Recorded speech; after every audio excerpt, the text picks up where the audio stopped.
시청자 여러분 안녕하십니까? 8월 13일 경제현장 오늘 시작합니다. 정부의 주장대로 부동산 시장이 안정화 국면으로 접어든 걸까요? 서울 주택 매매 가격과 전세 가격의 상승폭이 축소됐습니다. 문제는 시장 안팎의 체감이 다르다는 점인데요. 휴가철이라 거래가 줄었을 뿐 알짜배기 매물은 여전히 부르는 게 값이라는 겁니다. 네, 문재인 대통령이 직접 제안한 부동산 감독기구, 과연 집값 안정을 위한 최선책일까요? 시청자 여러분의 의견이나 궁금증들 문자 샵 3698번으로 보내주시거나 유튜브를 통해서도 실시간으로 참여하실 수 있습니다. 오늘 두 분의 전문가와 함께하겠습니다. 한문도 연세대 정경대학원 겸임교수, 두성규 한국건설산업연구원 선임연구위원 자리하셨습니다. 어서 오십시오. 안녕하세요. 네, 안녕하세요. 네, 두성규 의원님. 네.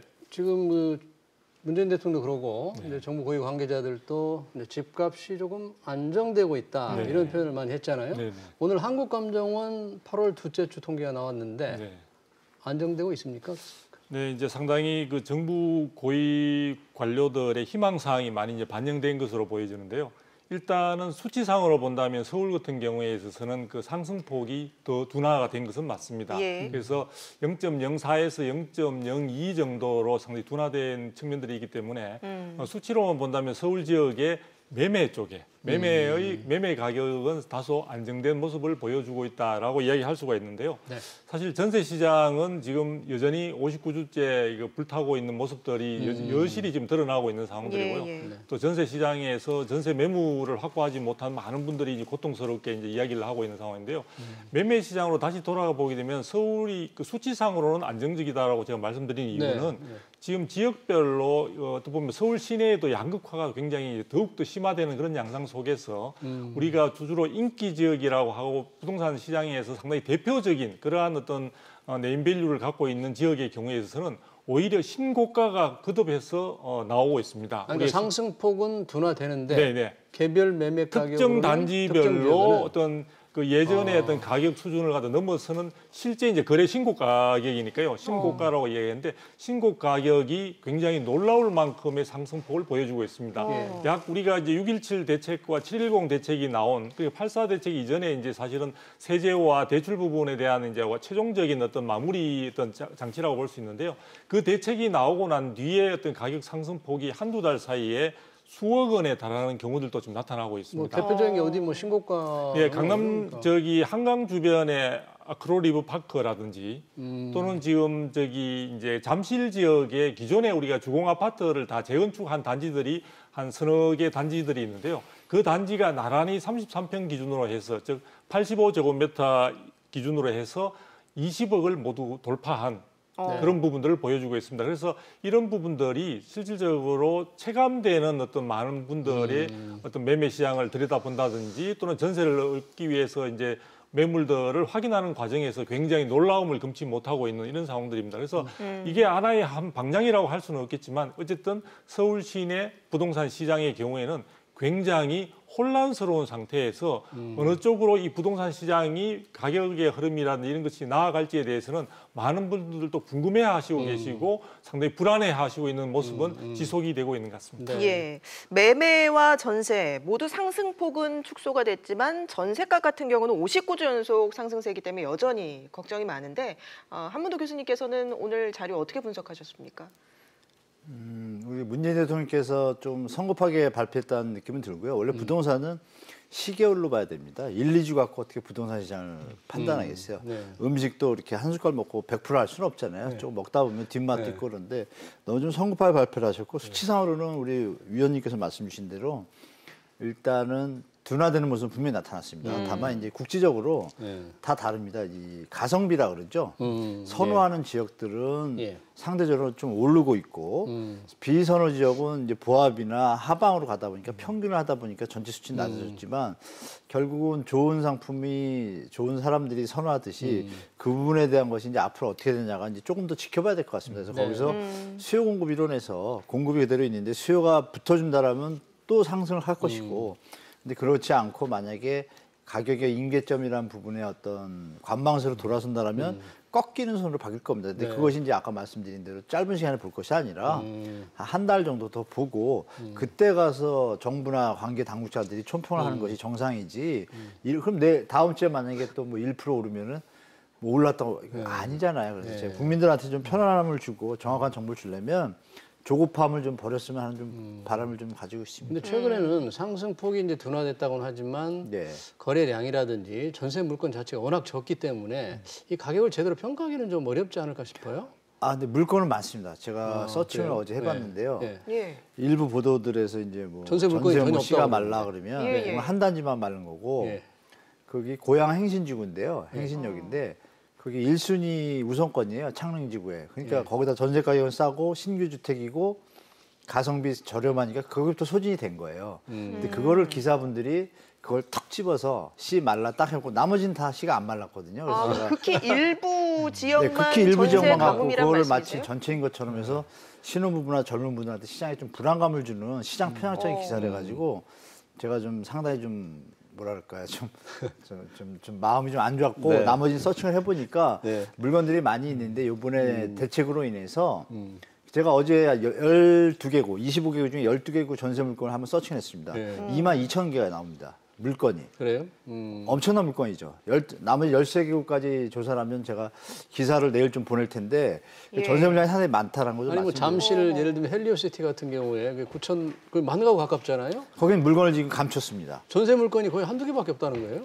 그건 그렇게 좀더 보도가 지나고 되고 봐야겠죠. 있다는 거죠. 그러니까 그런 것도 좀 말씀드릴게요. 이 현황에 제가 좀 조사를 해보니까 이 너무 정부에서 이 감정적으로 이렇게 다주택자분들이나 예. 임대인분들한테 그렇게 접하니까 사람이 감정이 저가면 이 비이성적 행동이 나오잖아요. 그러니까 지금 매물을 다 걷어들이자라는 뭐 카페 담합행위가 좀 제가 정보가 좀 들어오고 있습니다. 그래서 걷어들이면 두세 개밖에 없으면 불안감이 주장이 되죠. 그럼 그거를 또 바로 어떻게 기가 막히게 알고 기사를 또 옮깁니다.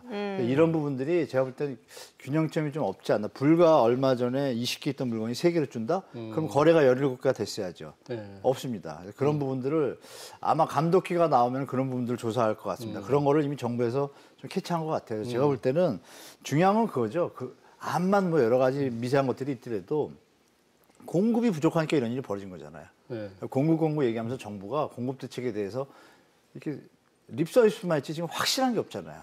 당장 들어갈 수도 없고 예, 이 부분에 대해서 정부가 국민들한테 좀 양해를 구하고 사죄하고 몇 년, 1, 2년은 좀 힘들다. 이렇게 시장을 좀 인정해야 되는 게 필요한데 그런 게 좀 부족한 것 같습니다. 네. 지금 시장에 이 매매 가격 평균이 나왔잖아요. 네네, 그렇죠. 서울 같은 게 뭐 10억 원을 지금 넘어섰잖아요. 그렇습니다. 약간 예. 중위 가격과는 조금 차이가 있는데요. 예. 사실 이제 모든 주택의 경우에 이제 평균적인 그런 부분들을 갖다가 지금 살펴보니까 10억을 상회했습니다. 그래서 강남 지역 같은 경우에 있어서는 뭐 20억에 가까운 정도의 강남 예, 상부에서는 그런 쪽으로 지금 나오고 있는데요. 그 자체가 사실은 뭐 시장에 있어서 평균 가격 자체가 큰 어떤 통계적으로 의미가 있는 것은 사실 아닙니다. 아니지만 전체적인 부분에 있어서 가격이 아파트나 대표적인 어떤 주택의 가격이 굉장히 이제 높은 수준을 유지하고 있다는 또 변동이 컸다는 부분을 갖다 확인하는 하나의 중요한 단서인데요. 예. 그만큼 정부가 생각하는 것보다 그러니까 얼마 전에도 김현미 장관은 여전히 이제 주택 가격이 문재인 정부 들어서서 상승폭은 한 14% 정도다 14%. 이야기가 나오고 이제 경실련 등에서는 50%를 넘는다라는 이야기들이 나와서 조금 의견 대립이 되고 네. 있는데요. 그 뒤에도 계속해서 아마 경실련 쪽에서는 그러한 수치 부분과 관련해서 국토부의 경우에 그런 부분에 대한 그 14%라는 데 대한 근거를 갖다 제시하든지 아니면 우리가 발표한 내용들이 어떤 부분에서 잘못이 있는지를 갖다가 네. 짚어달라고 했는데 아직까지 대답이 없다고 합니다. 그런데 저는 이런 말씀을 드리는 이유 자체가 이번에 대통령께서 부동산 시장을 갖다가 조금 낙관하는 안정적으로 우리가 8.4 대책 나온 이후에 안정적으로 보고 계시는 그런 저변에는 결국은 국토부 등 주무부처에서 이제 보고를 한 그런 자료들을 바탕으로 하지 않았을까. 그래서 그런 자료들이 지금 시장에 있는 현상들을 갖다가 제대로 어떤 반영하지 못하는 그런 상황이다 보니까 아마 대통령께서 그런 인식을 하신 것 같고요. 어떻게 본다면은 현재 부동산 시장에서는 가장 부동산 시장과의 전쟁을 선포한 상태인데 부동산 시장에서 제일 중요한 부분은 어떻게 보면은 수요와 공급을 넘어서서 심리전, 즉 심리 부분이 가장 이제 중요한 부분이라고 네. 볼 수 있습니다.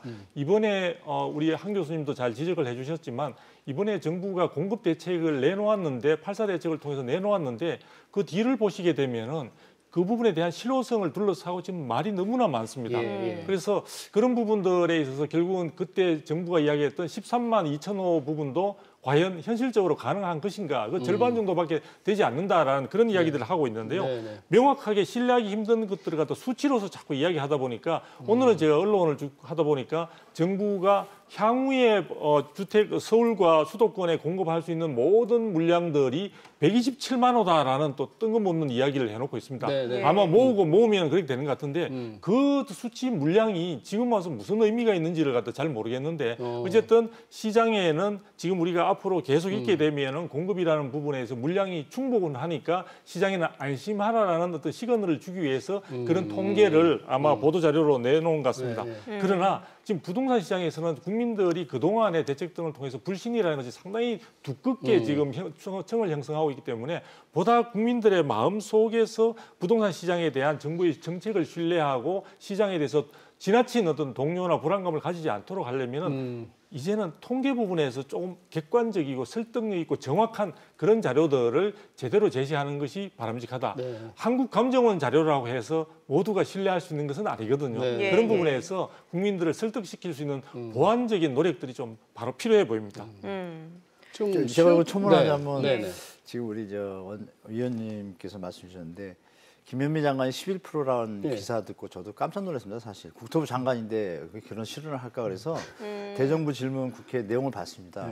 근데 이분이 말을 실수하긴 했어요. 뭐냐면 질문하시는 그 국회의원분이 뭐라 그랬냐면 주택 가격이 얼마나 올랐다고 보십니까? 그랬습니다. 서울을 딱 집은 게 아니라 그러니까 데이터 전국으로는 11% 13%가 맞아요. 그럼 답변을 할 때 그 의도가 서울이라는 뜻은 느낌이 오잖아요. 그렇죠. 그러면 집값이 얼마나 올랐다고 생각하십니까? 이렇게 하면 전국적으로는 11% 비교적 안정적이지만 서울 지역은 많이 올랐습니다. 이렇게 이어서 해야 되는데 이 양반들이 계속 그 핑계 이런 쪽으로 자꾸 가다 보니까 거기 딱 끊겼어요, 대답이. 11% 정도 올랐습니다. 이래 버리니까 이게 이제 논란이 돼가지고 결국은 그렇게 됐는데 이제 정확한 팩트는 그렇다라는 걸 좀 말씀드리고 말씀 주신 대로 공급 대책에 대해서 127만 원에 대해서 불확실하다고 이제 보시는데 저도 이 중에 27만 원은 불확실하다고 봅니다. 왜냐하면 재건축 부분입니다. 고밀도 이 부분을 30만 원을 잡았는데 나머지는 데이터가 좀 정리가 됐어요. 됐기 때문에 100만 원은 2001년 내년부터 21년부터 8년까지 7년 동안 100만 원은 충분히 나올 것 같습니다. 그래서 그 부분에 대해서 정보를 다시 한번 정리해서 명확하게 지금 127만 원 이렇게 던지면 오해를 받아요. 100만 원은 확실하고 90몇만 원은 98만 원가 됩니다. 그리고 나머지 30만 원 잡은 공공재건축은 조합이 반대할 경우에는 안 될 수도 있고 이렇게 명확하게 해줘야 되는데. 근데 처음 발표할 때는 그 재건축 재개발로 해서 당연히 5만 원, 2만 원 추가했었잖아요. 네네 맞습니다. 다 될 것처럼 이게 발표를 한 거죠. 그렇게 하면 안 되죠. 국민 속이는 거죠. 그래서 제가 볼 때는 국민은 진정성을 원하지 않습니까? 그럼 진정성을 그대로 얘기하면 되죠. 없는 집이 갑자기 튀어나올 수는 없잖아요. 다 알고 있고. 그래서 그런 부분이 제가 볼 때는 이제 좀 자꾸 회피하고 이렇게 좀 약간 포장하고 이런 거 말고 그대로 국민한테 고백을 하고 지금 3년 동안 실패해서 죄송하다. 고통을 드려서 그동안 정책을 다 만들었으니 조금만 봐주십시오. 이런 접근을 하고 좀 설득하고 가고 다주택자분들도 제가 누누이 말씀드리지만 다주택자분들이 무슨 죄가 있어요. 정부에서 하라고 해서 투자를 하신 분들인데 물론 문재인 정부 들어와서 하신 분들은 조금 그렇지만 갭 투자분도 그렇고 임대사업자분 예전에 임대사업자분들은 박근혜 때 경기가 불경기니까 임대사업을 통해서 건설 경기를 활성화시키는 게 당연한 명분이 있지 않습니까? 그래서 했어요. 혜택을 주고. 그럼 그 부분들이 무슨 죄를 졌어요? 그거를 징벌적으로 대하면 절대 안 되고 이 부분에 대해서는 출구 전략을 만들어서 공급 대책 거의 뭐 13.2만 호 그거 짜느라고 고생 많이 했잖아요. 지금 서울 시내 임대주택 사업자분들하고 갭투자분들이 갖고 있는 게 한 100만 채 가까워요. 조금만 나와도 2, 30만 채입니다. 그렇게 좀 소통하고 인정하고 자본주의 체제를 인정하고 해줄 건 해주고 정부에서 하지 말라고 했는데도 부득부득 갭투자한 분들은 좀 예외로 하고 이렇게 좀 선별적으로 해서 조금 싸우지 않고 자꾸 지금 기싸움이 나가지고 국민이 갈라지잖아요. 제일 보기 안 좋습니다. 그래서 그런 부분을 정치의 목적은 국민의 화합이고 발전인데 자꾸 가르고 평가로 이런 모습은 정말 좀 볼상사납습니다. 제가 볼 때 그 부분을 좀 명심하시고 정책을 발표하실 때도 네. 예. 조금 안아주면서 갔으면 좋겠습니다. 예, 갭 투자를 말씀하셨으니까 오늘 경제중대본이 열렸는데 김용범 기획재정부 1차관이 갭 투자가 확연히 줄었다. 그리고 법인을 통한 다주택자들이 상당히 많은 물량을 내놓을 것이다. 이런 분석을 내놨거든요. 좀 줄 수밖에는 없습니다. 지금 이제 내놓은 세제 부분이나 이런 쪽에 있어서 부담을 굉장히 강화시켰고요. 향후에 계속해서 유지하더라도 수익성을 담보할 수 없는 그런 상황으로 지금 돼 있죠. 그래서 제가 볼 때에도 지금 뭐 지방의 경우에 주로 이제 갭 투자를 또 많이 원정했던 그런 투자를 했던 분들도 계신데요. 상당히 좀 처분을 하고 정리를 하려는 그런 움직임은 있습니다. 그런데 문제는 그런 부분들 가운데에서도 충분히 또 나름대로 준비를 하신 분들도 있기 때문에 지금 차관님이 기재부 차관님이죠. 이쪽에서 이야기하는 것처럼 그건 하나의 희망 사항인 것 같고요. 그렇다고 해서 법인 형태라고 해서 물건을 한꺼번에 다 내놓던지 그런 식의 하는 것 가능성은 저는 제가 글쎄요. 어떤 지금까지 부동산 시장 흐름을 볼 때 여러 가지 좀 조심스럽게 시장을 관망하면서 견디기 힘든 상황에서는 좀 물건들이 나올 것 같습니다. 그런데 그런 부분들이 정부의 대책이 발표되었으니까 이 부분에서 모두 다 굉장히 앞으로는 힘들겠다 해서 기존에 보유하고 있는 물건을 다 내놓거나 아니면 또 정부에서 이야기하는 것처럼 이제 법인 형태에서 개인 사업자 형태나 아니면 그냥 개인으로 돌아오는 그런 양상에서 이제 있던 자산들을 갖다 다 처분할 것이다.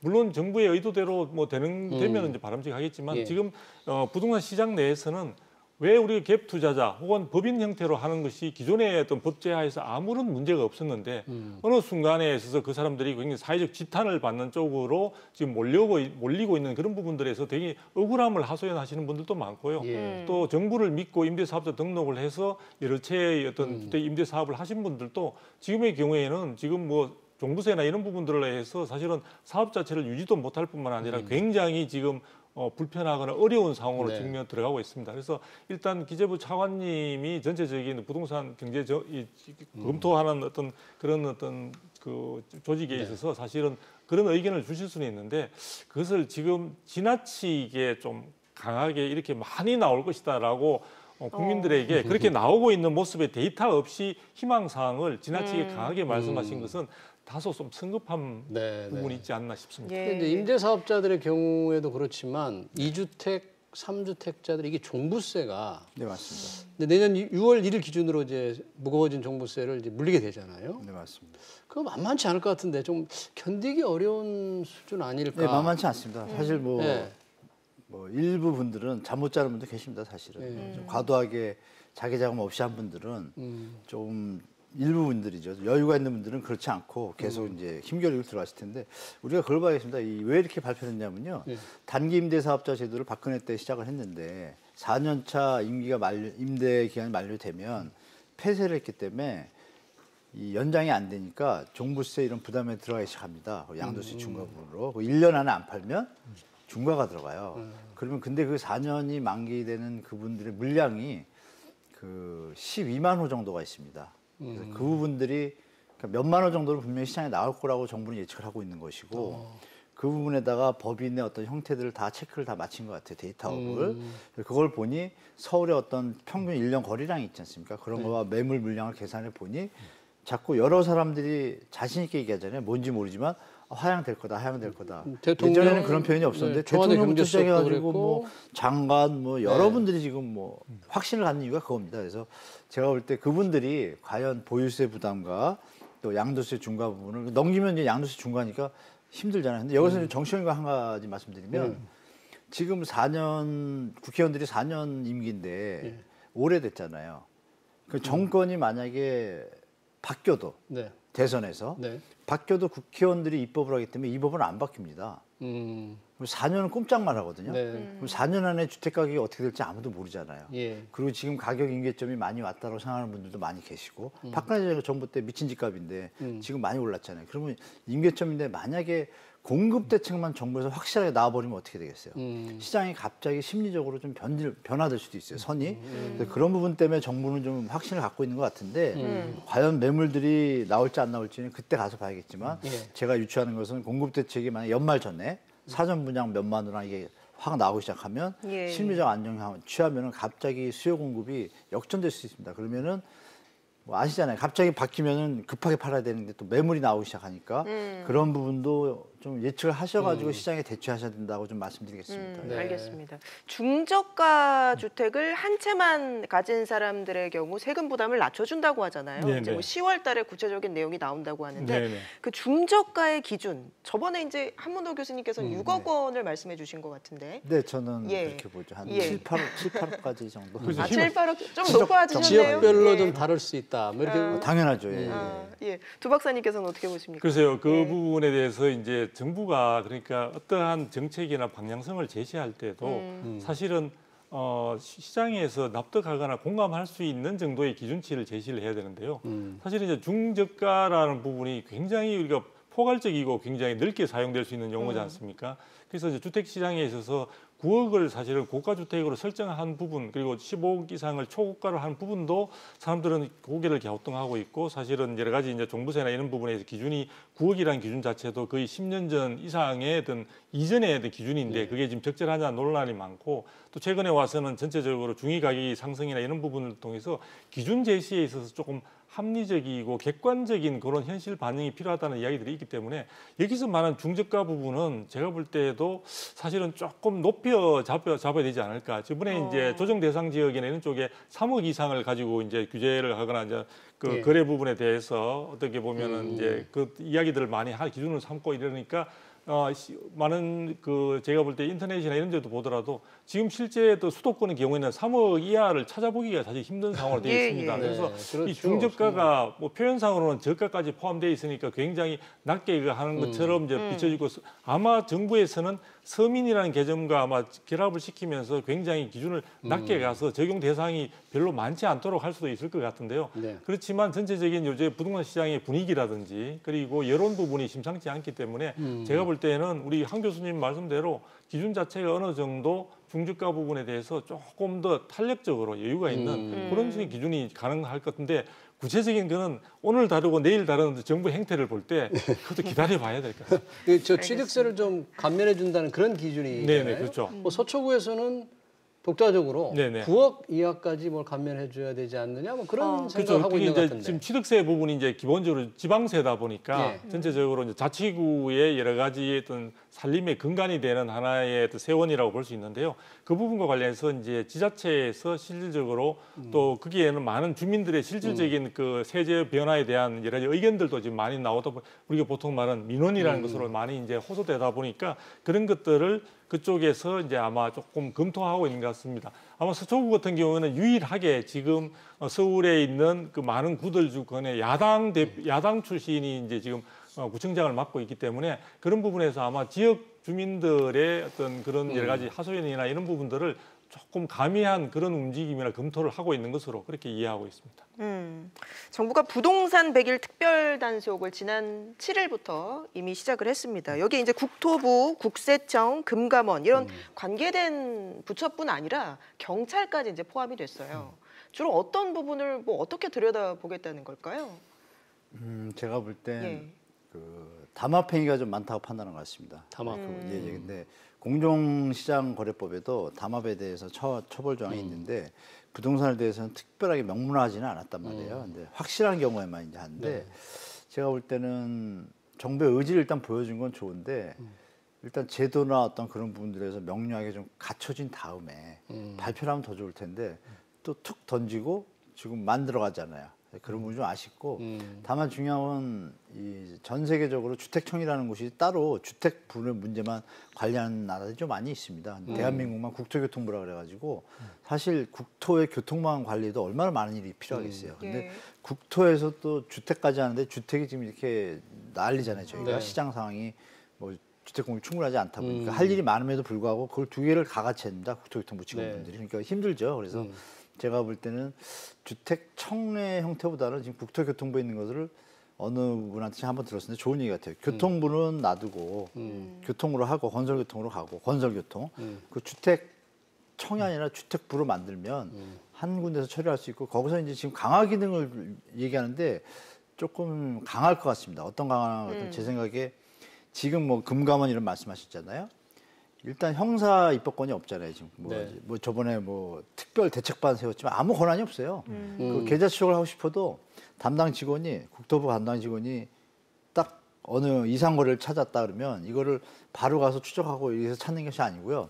공문을 일일이 써가지고 금감원에 보냅니다. 계좌 추적한 결과를 좀 보내주세요. 그럼 그게 언제 올지 압니까? 이러다 보니까 2달 뒤에 발표를 하는 거예요.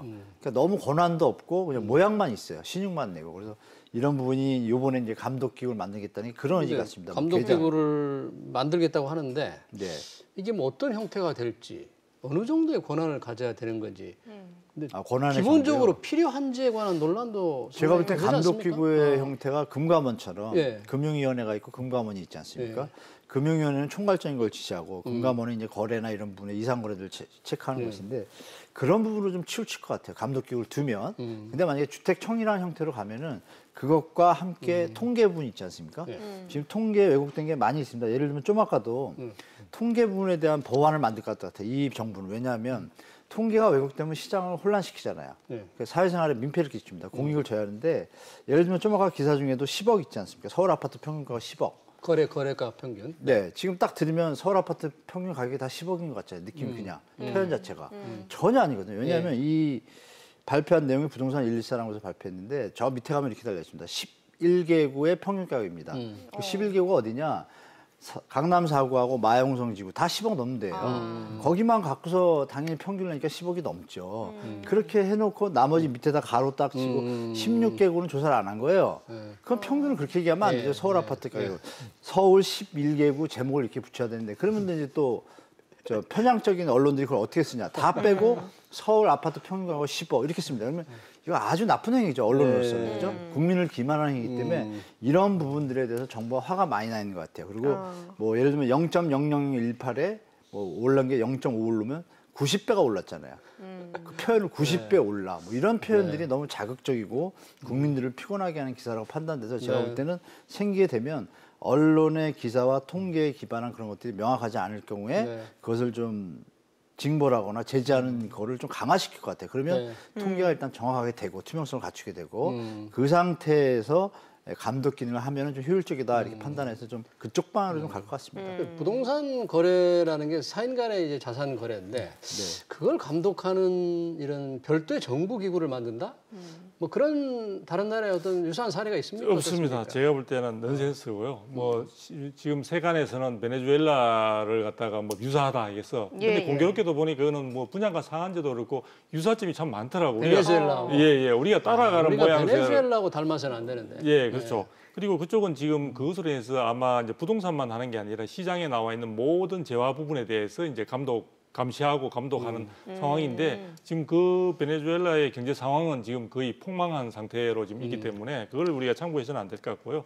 제일 중요한 게 지금 잘 지적을 해주셨는데 일단 부동산 거래라는 것은 사인 간의 거래입니다. 개인 간의 거래이기 때문에 이런 부분에 있어서 모두를 잠재적인 범죄자 취급하듯이 이런 것들을 갖다가 다 감독하고 감시하고 또 이 부분에 대해서 경찰 기능을 갖다가 첨부시켜서 조사를 해야 되는가에 대해서 그래서 만일에 개인 간의 거래상에서 형사 처벌할 만한 그러한 징후가 보이거나 이렇게 되면은 그 혐의에 따라서 그냥 해당되는 사법 경찰들이 거기에 관여하면 되는 거거든요. 그리고 이제 그런 부분과 함께 저는 정부가 우리가 임대차 보호법 같은 경우에도 사실 그게 지금 처벌 규정이 없습니다. 어떤 분들은 이번에 임대차 3법이 만들어지고 나서 주택임대차보호법에 왜 이렇게 정부가 만들었는데 만일에 집주인이 강하게 내가 이 부분을 갖다가 그 부분에서 다른 의견을 제시하게 되면은 임차인 즉 세입자는 사실 민사상의 소송을 통해서 권리 주장을 할 수밖에 없는 상황이거든요. 그건 왜 그러냐 하면은 주택임대차보호법이라는 것은 현재 우리의 그 개인 간의 거래나 이런 부분에 대한 법률 관계를 규율하고 있는 민법의 특별법이기 때문에 그렇습니다. 그래서 그런 것처럼 지금 정부가 굉장히 부동산 정책에 대해서 공세적이고 굉장히 이제 지금 여러 가지 대책들이 효과가 잘 나타나지 않으니까 이 부분을 조금 어떤 그 힘을 갖다가 권력의 근거를 두고 있는 그 힘을 갖다가 지나치게 행사하려는 그런 양상들을 보여주고 있기 때문에 그게 저는 이번에 지금 그 관련되는 어떤 기구 검토를 갖다가 하는데 반영이 되고 있지 않은가 싶습니다. 그래서 이것은 제가 볼 때는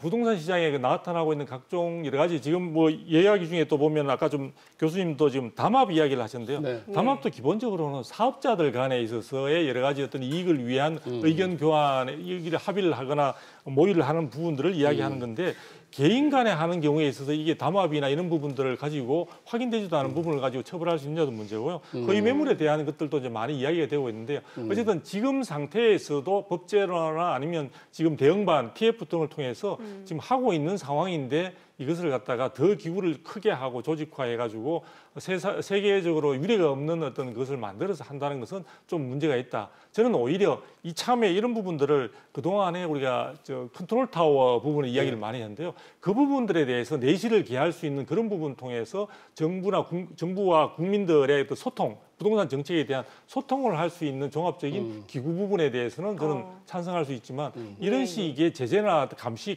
감찰하는 이런 부분의 기구는 상당히 문제가 많다고 생각이 듭니다. 예. 저는 강력하게 반대하는데요. 네. 감독을 해야 됩니다, 대한민국은. 왜냐하면 아담 스미스가 한 경제학 기본이 있습니다. 네. 일부 집단이 공익을 해야 할 것이 뻔히 보임에도 마치 공익을 위한 듯한 탈을 쓰고 하는 행위들을 정부는 강력하게 규제해야 된다고 했습니다. 그런 내용이 있습니다. 자유시장 경제지만. 그리고 우리가 아시겠지만 대한민국의 IQ가 이스라엘 민족과 1등이 된 다수잖아요. 똑똑합니다. 스마트하고. 우스갯소리로 콩나물을 갖다가 중동에 가가지고 마법의 약이라고 해서 팔았다는 사람도 있습니다. 예. 그 정도로 대한민국 사람들이 뛰어난데 지금 말씀 주신 대로 대한민국 또 SNS 1위잖아요. 컨드폰. 그러니까 이 SNS와 공동 활동이 지금 세계 1위 수준입니다. 그럼 우리가 말씀하실 때 세계 없는 유례 없는 거라고 말씀하셨잖아요. 그럼 좋은 쪽으로 판단을 해보면 의료보험이 세계에서 제일 잘하지 않습니까? 대한민국이.